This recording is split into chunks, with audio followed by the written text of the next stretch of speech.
እዚህ ደርሳለሁ ብዬ አላስብም። እኔ አንድም ቀን እዚህ ደርሳለሁ እንኳን እንደዚህ ያማረ ቤት ውስጥ እንዲህ ቦታ መዝናኛ እመጣለሁ ብዬ አስቤ አላውቅም። በእርግጥ ባለቤቴ እንዲህ አይነት ቦታ ወስድሻለሁ፣ ቱርክም ዱባይም የሀገር ውስጥ ሪዞርቶችም ወስድሻለሁ ሲለኝ በጭንቅላቴ ውስጥ የምሰላቸው ነገሮች አሉ። በህልሜ ሄጄ አውቃለሁ፣ ያው በሀሳብ ማለት ነው። እሄዳለሁ ባለቤቴ ተስፋ ሲሰጠኝ ያ ነገር ከዕለታት አንድ ቀን ይሆናል ብዬ ስለማምን እንደዛ አስብ ነበር እንጂ እንዲህ በቅርቡ ፈጥኖ እንዲህ ያያሉኝ ብዬ አስቤ አላውቅም። አሁን ላይ ምን እየተሰማኝ ነው? በጣም ደስ ብሎኛል። ከምንም በላይ ደግሞ ባለቤቴ አጠገቤ በመሆኑ በጣም ደስ ብሎኛል ከምነግራችሁ በላይ።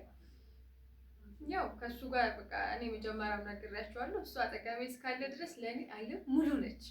ይሄም ባይሆን ማለት ነው። ግን ደግሞ ፍቅራችን ላይ የሆነ የምትመኙት ነገር ሲጨመርላችሁ በቃ ምን ብዬ ልንገራችሁ፣ ፍቅራችሁ በጣም ነው የሚጨምረው።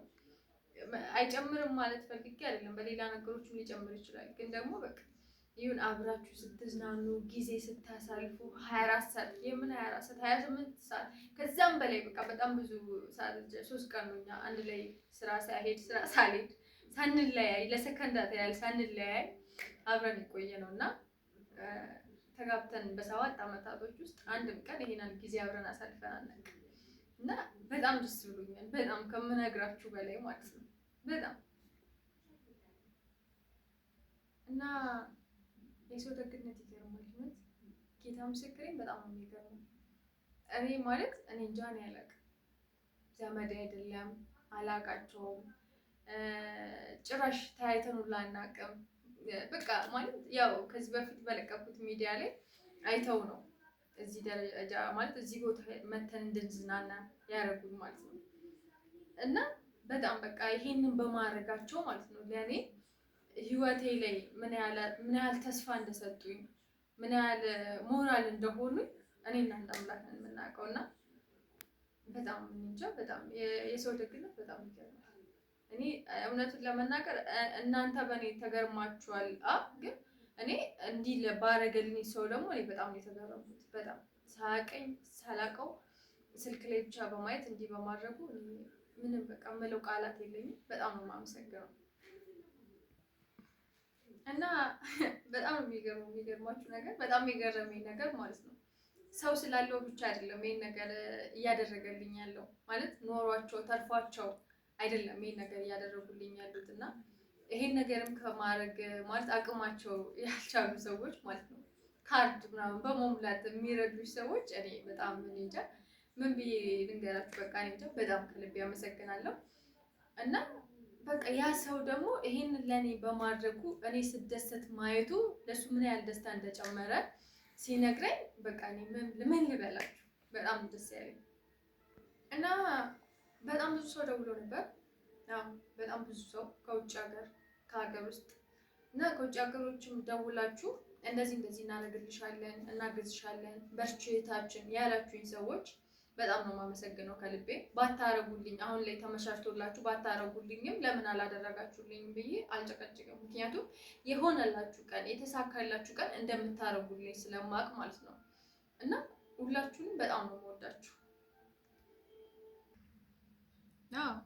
እና አንዳንዴ ሳስበው ማለት ነው ማለት ከዩኒቨርሲቲ ከቀን ሰራተኛ ከቢሮ ከውጭ ሀገር እንዲሁም ደግሞ በቃ ከተለያዩ ሀገር ውስጥ ኢትዮጵያ ውስጥ ሆኖ ራሱ ከተለያዩ ሀገር ቁጭ ብለው ሰምተው ይህን ቪዲዮ አይተናል፣ በጣም በቃ የሚያሳዝን ታሪክ፣ ለካ እንደዚህ አይነት ህይወትም አለ፣ በቃ ጥንካሬ ነው የሆንሽን ምናምን ብለው ሲነግሩኝ ማለት ነው ምንም ነገር ባይሆንልኝ በቃ ሰዎች እንደዛ ብሎ ለእኔ ማለታቸው ራሱ ያው መቆላመጥ እወዳለሁ ብያችሁ የለ እንደዛ ማለታቸው ራሱ ለእኔ ሞራል ሊሆንልኝ በቃ እግዚአብሔር ምንም ነገር ባላገኝበት ሰው ከኔ መማሩን ሳቅ ከኔ ህይወት የሚጠቅማቸውን ነገር መውሰዳቸውን ሳቅ በጣም ደስ ይለኛል፣ በጣም ደስ ብሎኛል። ምክንያቱም በቃ እኔ እዛ ሚዲያ ላይ ወጥቼ ስናገር የኔ ህይወት አልፏል፣ አልፌበታለሁ መቼም እግዚአብሔር ይመስገን አይመጣም ወደፊት ለፊት ጠንክሬ እሰራለሁ እና እኔ ያልፌበታለሁ እና እንደኔ ያሉ ሊኖሩ ይችላሉ። ተስፋ እንዳይቆርጡ፣ ትዳራቸው እንዳይፈርስ፣ በቃ በትዳር ብቻ እኮ ላይሆን ይችላል፣ በጣም በብዙ ነገር ሊሆን ይችላል፣ በትምህርታቸውም ሊሆን ይችላል። በቃ በጣም በብዙ ችግር ውስጥ ያሉ ሰዎች እኔ ያሳለፍኩትን ችግር አይተው በጣም ተምረዋል ማለት ነው። በቃ እኔ አንቺችን የምታኪ ልጅ ሆነሽ ይህን የሚያክል ችግር ተሸክመሽ እስካለፍሽ ድረስ እኔ የኔ ችግርማ አያቅተኝም፣ በቃ አልፈዋለሁ፣ ብርታት ነው ያሉኝ ሰዎች አሉና በጣም ደስ ብሎኛል። በቃ ለእኔ አስተያየታቸውን ሲሰጡኝ እኔ በጣም ደስ ብሎኛል ማለት ነው። በጣም በቃ ከኔ ትምህርት መውሰዳቸውን ሳቅ በጣም ነው ደስ ያለኝ እና በቃ ለብዙ ሰዎች ብርታት መሆኔ ብቻ በጣም ማለት በቃ ደውለውልኝ ካሜራ ውስጥ የማይጠፉ አንድ ሁለት እንትኖች ነበሩ አስተያየቶች እና በቃ ትዳራችን ሊፈርስ ነበር እና በቃ ትዳሬ ሊፈርስ ነበር። በቃ በጣም እበሳጫለሁ፣ በጣም እቀናለሁ እና ለእሱ ደግሞ ለእኔ በጣም ጥሩ ነገር ጥሩ ሰው ነው ብላ አንድ እህታችን ደውላልኝ ነበር እና የአንቺ ቪዲዮ በማየቴ ግን ከአንቺ በጣም በቃ አንቺ ያሳለፍሽው ችግር በጣም ብዙ ነው፣ እኔ ያለሁበት ሁኔታ እንደውም በጣም ትንሽ ነው እና አንቺ ይህን ሁላ ችለሽ በዚህ እድሜሽ እኔ የምን አባቴ ቅብጠት ነው እችለዋለሁ ጠብቀዋለሁ ብላ ያለችኝ እህታችን ነበረች እና ለእሷም ትዳር ያለመፍረስ መሆኔ ሲሰማኝ በጣም ደስ የሚለኝ በቃ በጣም ደስ ያለኝ እህታችን እንደዛ ብላ ስትነግረኝ ማለት ነው እና አንድ ወንድማችንም ደውሎ በጣም ብዙ ጊዜ ነው ሳፈቅራት የኖርኩት እና እሷም ትወደኛለች። በቤተሰቦቿ በኩል ትንሽ ያለመስማማት ነበረ እና በቤተሰቦቿ ተበሳጭቼ ከእሷም ጋር እንለያይ ነበር ብሎኝ እና ያንቺ ቪዲዮ ስሰማ ለካ ፍቅር ውስጥ ትዕግስት ያስፈልጋል፣ ፍቅር ውስጥ መቻቻል ያስፈልጋል እና በቃ እስከ ህይወቴ ፍጻሜ ድረስ ጠብቃታለሁ፣ የትም ትሄድ እሷ እስከምታገባ ድረስ አላገባም፣ በተስፋ ጠብቃታለሁ ያለኝ ወንድማችንም ነበረ እና በቃ እኔ ለነሱ ተስፋ መሆኔ ማወቅ ለኔ በጣም ትልቅ ነገር ነውና ብቻ ሁላችሁም ተስፋ አድርጋችሁብኝ በእኔ ኮርታችሁ አስተያየታችሁን የሰጣችሁኝ የደወላችሁልኝ ሁላችሁንም ከልቤ በጣም ነው የማመሰግነው። በጣም ነው የምወዳችሁ። ክበሩ ክበዱ። አመሰግናለሁ።